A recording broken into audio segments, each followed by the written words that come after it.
Tanaman jagung adalah salah satu tanaman pangan utama yang banyak dibudidayakan di berbagai belahan dunia, termasuk Indonesia. Jagung memiliki banyak kegunaan, antara lain sumber pangan, pakan ternak, dan bahan baku industri. Jagung adalah tanaman C4, yang berarti ia sangat efisien dalam fotosintesis, terutama di iklim panas dan kering. Proses fotosintesis ini terjadi di daun, dengan memanfaatkan sinar matahari, air, dan karbon dioksida untuk menghasilkan glukosa dan oksigen. Jagung menarik air dan nutrisi dari akar ke seluruh tubuh tanaman. Nutrisi diserap dari tanah melalui akar, termasuk nitrogen, fosfor, dan kalium, yang penting untuk pertumbuhan jagung.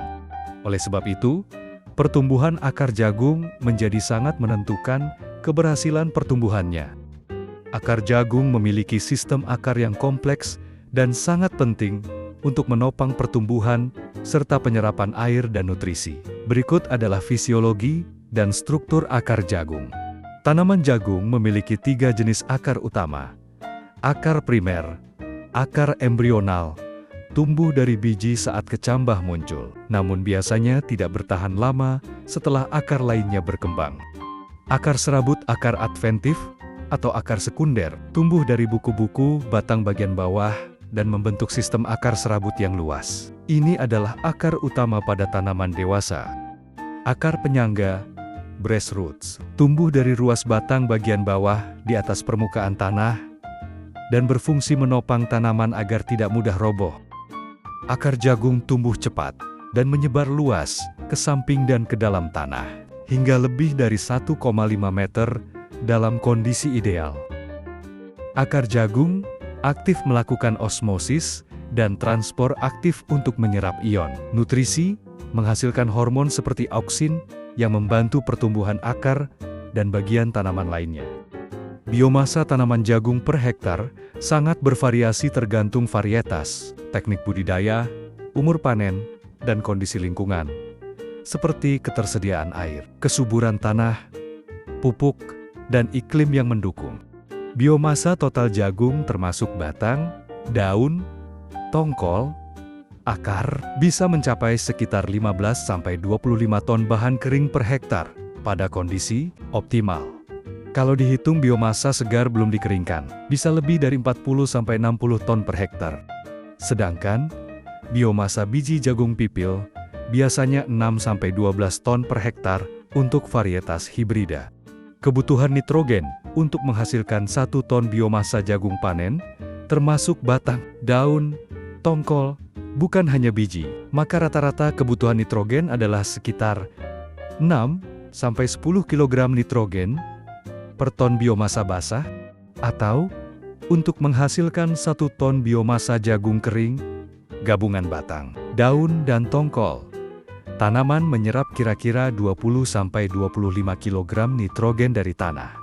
Sebagai contoh, kalau target panen 20 ton biomasa segar per hektar, kebutuhan N 20 kali 7, 140 kg N per hektar. Kalau target 20 ton biomasa kering per hektar, kebutuhan N 20 kali 25 sama dengan 500 kg N per hektar.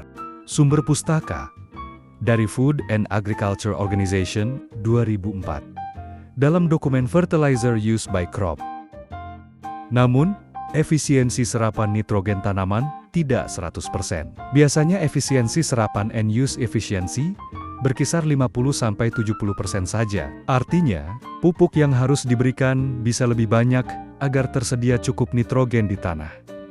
Perkiraan kebutuhan pemupukan, kalau efisiensi serapan 50% tergantung kesuburan tanah.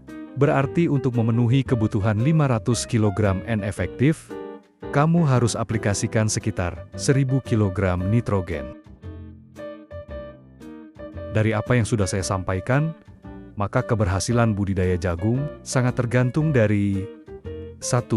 Pertumbuhan akarnya, di mana pertumbuhan akar sangat dipengaruhi oleh kegemburan tanah dan dukungan dari hormon auksin sebagai pemacu pertumbuhan akar. 2. Kecukupan akan nutrisi dari pemupukan seperti nitrogen, fosfat, kalium, magnesium, dan hara mikro lainnya. 3. Kesuburan tanah. 4. Tentunya kualitas benih harus baik.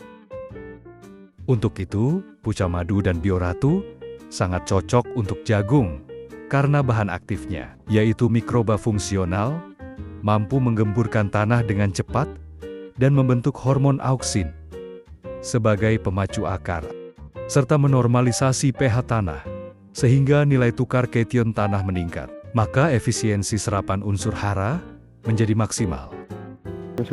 Bapak Samsudi, ini jagung yang sekarang usia 35, yang awalnya memakai pupuk dasar dengan pupuk padat, dan pupuk yang kedua memakai pupuk cair yang pakai Puca Madu, dan ini hasilnya jagung alhamdulillah luar biasa, semua tumbuh merata, sama besarnya, sama suburnya, dan kecil sekali tentang hama, bahkan bisa dibilang tanpa kena hama sama sekali.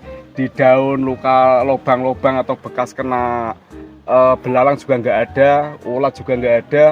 Alhamdulillah luar biasa sekali. Coba Mas Riko diperlihatkan yang itu. Nah, dangkal-dangkalnya luar biasa, besar-besar. Ketinggian ini hampir 1 meter di usia 1 bulan 5 hari, berarti 35 hari. Ketinggian 1 meter lebih. Syukur alhamdulillah. Dan ini saya perlihatkan perbandingan yang memakai pupuk Puca Madu sama pupuk yang kimia. Oke, dulur, kita perlihatkan. Lanjut mama.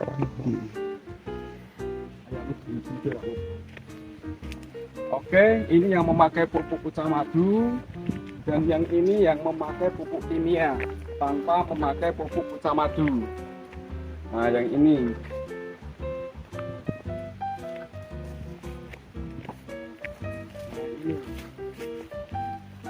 Ini yang tidak memakai pupuk Puca Madu tapi memakai pupuk kimia seperti yang biasa petani pakai gitu loh. Jadi lebih bagus yang memakai pupuk Puca Madu. Ini usianya lebih lama, ini usia 40 hari.